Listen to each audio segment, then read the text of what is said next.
Good morning and welcome to our Facebook Live, or if you're listening later on our YouTube channel, on our Pleasure for Health YouTube channel, you can catch the replay. My name is Ailsa Kepi and I'm a sex and intimacy coach. I work specifically with relationships in all the aspects of relationship, starting with a relationship with ourself, our relationship to something greater, whether you believe in God or spirit, and then also our interpersonal relationships with others. So you can check out more about me at my website, ailsakepi.com or pleasureforhealth.com. So today I wanted to talk a little bit, this is particularly to a demographic for women particularly, but it could be any gender that has been in an emotionally abusive relationship or is in an emotionally abusive relationship and is thinking that couples therapy might be the answer to their relational problems. And I want to talk a little bit about that. What is relationship therapy really helpful for, and where does it really fall short? Where is it not really the ticket, the answer to our issues? So basically, cut and dried, we'll just cut to the chase. Relationship therapy does not work for abusive relationships unless the abuse stops. So right there up front, you can just take this much of the video and stop listening. If you are in an abusive relationship, there is emotional, physical, sexual, financial abuse, and that abuse is continuing, then you can go to couples therapy all you like. But if the abuse is continuing, it's not going to solve any of your issues. The other time that relationship therapy, couples therapy just does not work straight up is when the couple, so both partners are not invested in working on the relationship. They're not going. And I thought this was actually outlined quite well to realize one thing about couples therapy. When you are going to couples therapy as a couple, and you could be going with your mom, you could be going with your kid, you could be going with your intimate partner. When you go to couples therapy, you are going as a couple. So the client for this is the relationship, is the couple.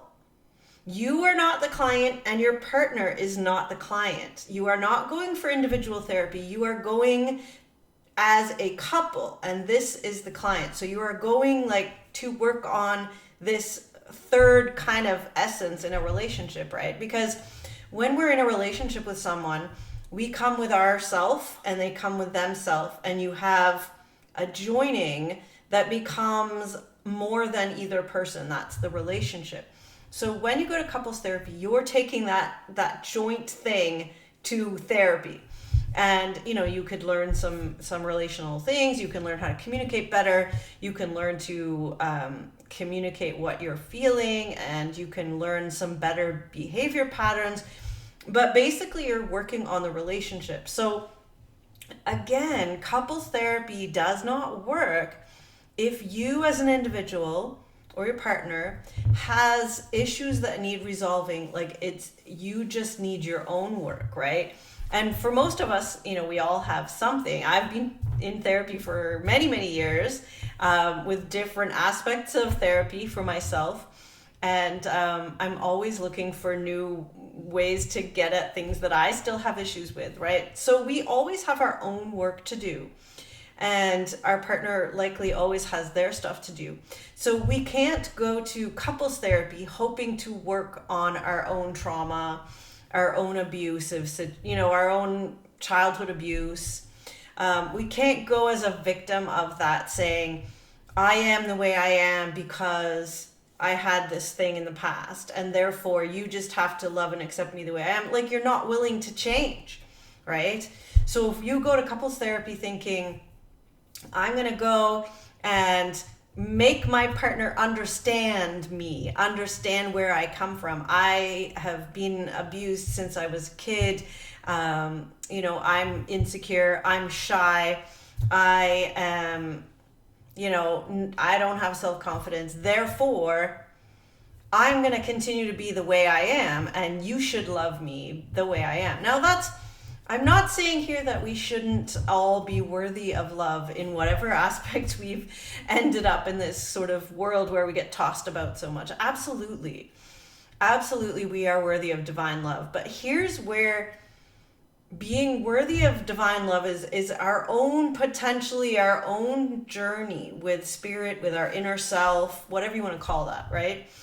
And that is not about having the other person accept that everything we do and say and be and bring to the relationship, they have to just put up with.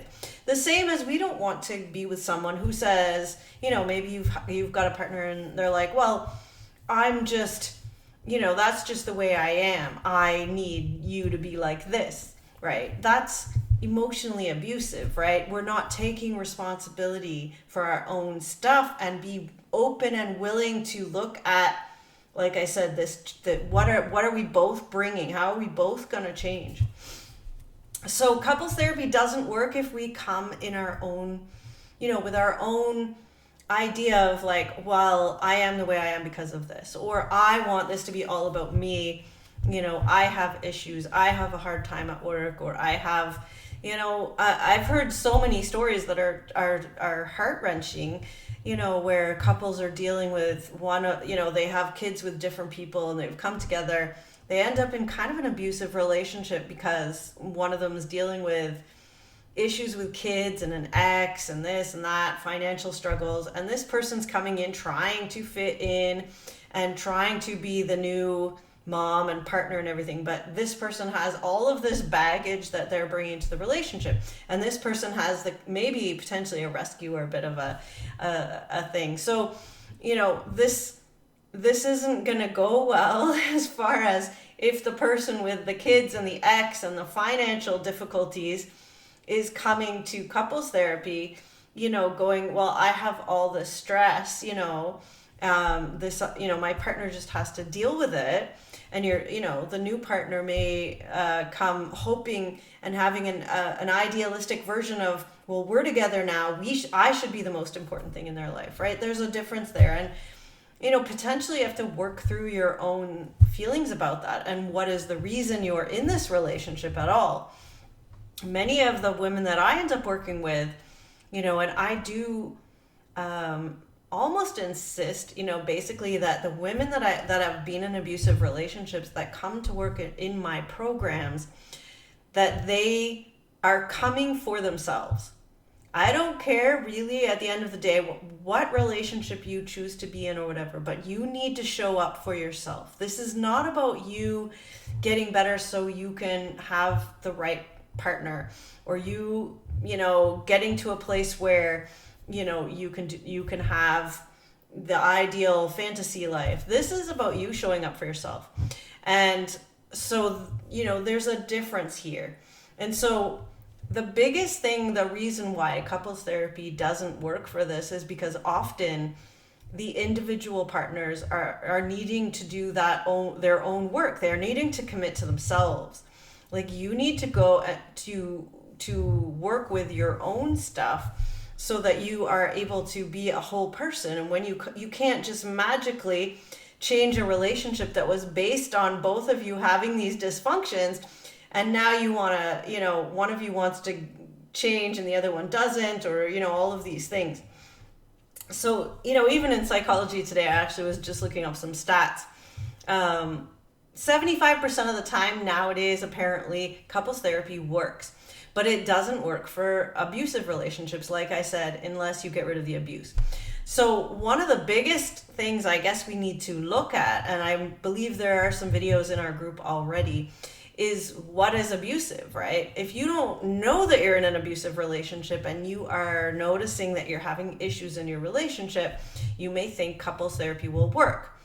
And very sadly, I've actually seen it backfire hugely, where the narcissistic, manipulative person in the relationship kind of wraps the therapist around their finger because they can be very charming, and then starts kind of ganging up on the other partner. So you end up going to couples therapy, and your partner, if they're manipulative, may get the therapist on their side. And that is potentially, one big problem with couples therapy, unless you have a really, really smart therapist that is used to working with sociopathic, narcissistic, all of those types of disorders, you may end up having a worse time, and then now your partner has more ammunition. Well, see, the therapist said it's all your fault.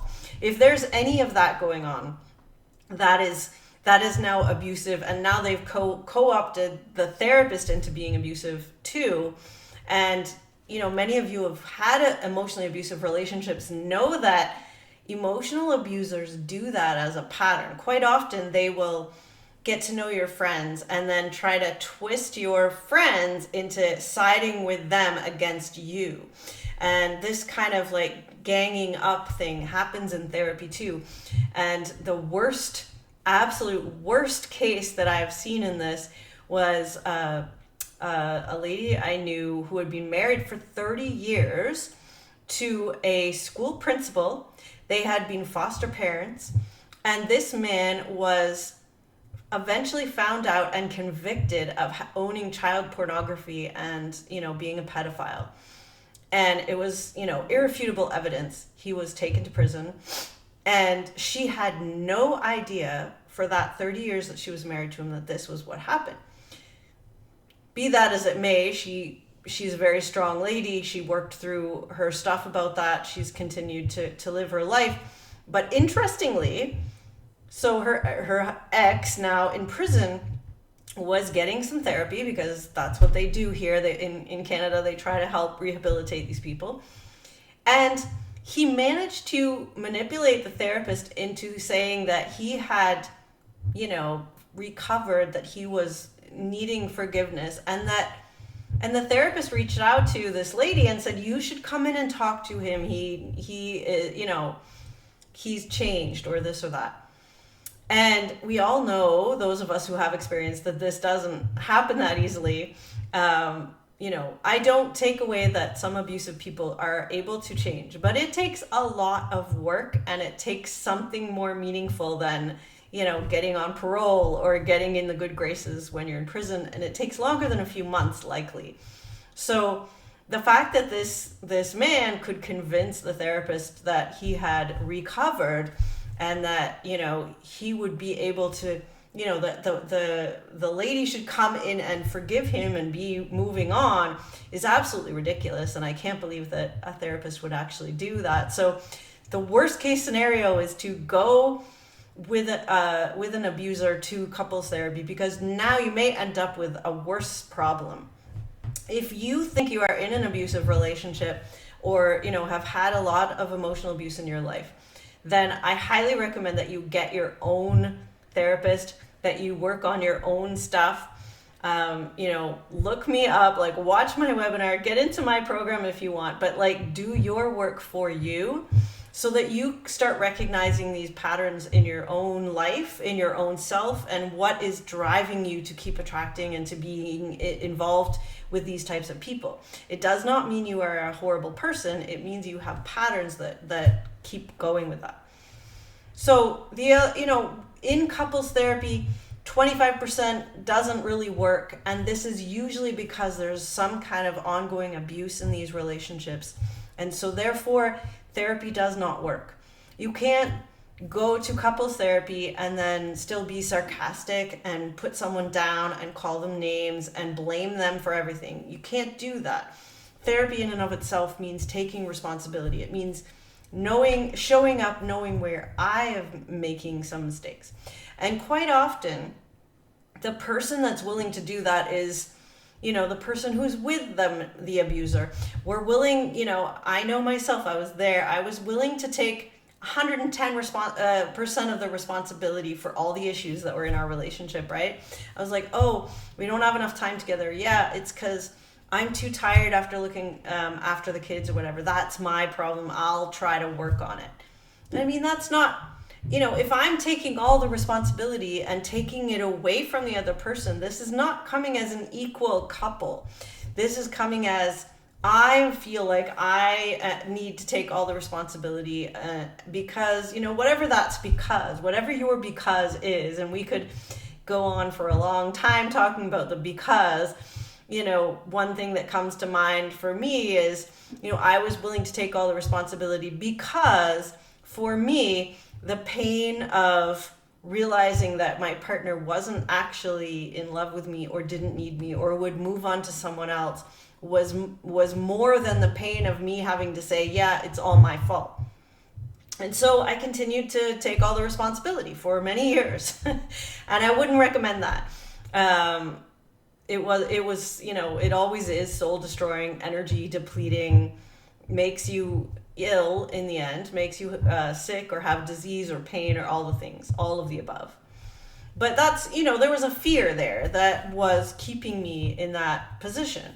And if those fears are not dealt with on an individual level, going to couples therapy and realizing how to talk about things, or yeah, I'm feeling, this and you're feeling that, or you're busy, or we're going to set a schedule for who does the dishes or things like that. It's all kind of surface level. You're not getting to that really deep stuff. And for the most part, in an abusive relationship, neither partner is willing to go to the deep stuff because it's not safe. I'm going to say that again. It's not safe. If it's not safe for you to get vulnerable with your partner, you cannot put a Band-Aid over the top and learn communication or boundaries and expect it to work. Because if it's not safe to get really honest with yourself and with the other person, we're not being authentic. We're not actually showing up. And so it's going to continue to have this disjunct between the surface veneer of your relationship and the actual meat and potatoes of your relationship. And you're going to continue to feel that it's not working. So, for those types of reasons and for these types of relationships, couples therapy doesn't work. Now, I'm not saying that couples therapy can't work for you. I don't know you. I don't know your relationship. I think couples therapy can be excellent. I do it for some couples. And, as far as working out differences in sexual needs or, how you want to show up as far as who's making the money, how do you organize your finances together, how do you make time for each other, there's all these types of things that can be really worked through in couples therapy. If both of you are coming to that to work on your relationship, not to prove the other person is the problem, not to say that you are the way you are and that's it. You both have to turn up to work with a relationship. So in couples therapy, the client is the couple. So if you are trying to take the other person to therapy because they have an addiction or they, are abusive, that's the couples therapy is not what's needed. They need to understand they need to go to therapy on their own to deal with those issues. If you know you need therapy, which all of us could use therapy, no judgment here at all. We could all use someone to be on our team to help us work through stuff. So if you need help with that, then, get your own help. Once you've kind of gotten clear about where you're at, and if you can then say, yeah, we've both seen where we bring ourselves to this relationship, and now this relationship, we need to create some new patterns, some new habits, some new understandings. Then both of us will take our relationship to a couples therapist and work with it. Then that is the place where couples therapy can step in and be a great asset. So I hope this is kind of clarifying and really, there's another video that I have about what is abuse. You might want to look at that. You can find out online, if you feel that you are in an abusive relationship and you want to do the work for yourself to build your self-confidence, to understand, why do I keep getting in these relationships? What is it about me? What is it about my past experience? Why do I feel comfortable with these types of things? I want something different. If you want to experience real intimacy, you have a desire to be with an actual life partner who can be there with you, support you, that you are also supporting them, that you have this interdependent, loving, supportive relationship. If you want to change, your patterns and come to that then I highly recommend that you take a look at my website, ailsakepi.com. You check out the free webinar there and, sign up for a call. Let's get you started working on that stuff, working really deeply on, what is abuse? What are the patterns of abuse and trauma that I've had in my life that are leading me to this place I'm at right now? Why am I here? And where do I want to go from here? Where do I want to get to? So we set an intention, we start with where you are, and then, we spend some time looking at your timeline. And without going into all your past trauma and everything, we do have to, however, look and acknowledge at some of the patterns that you may have had in childhood, some of the patterns that may be inherent in your family. I had a young woman take my program that,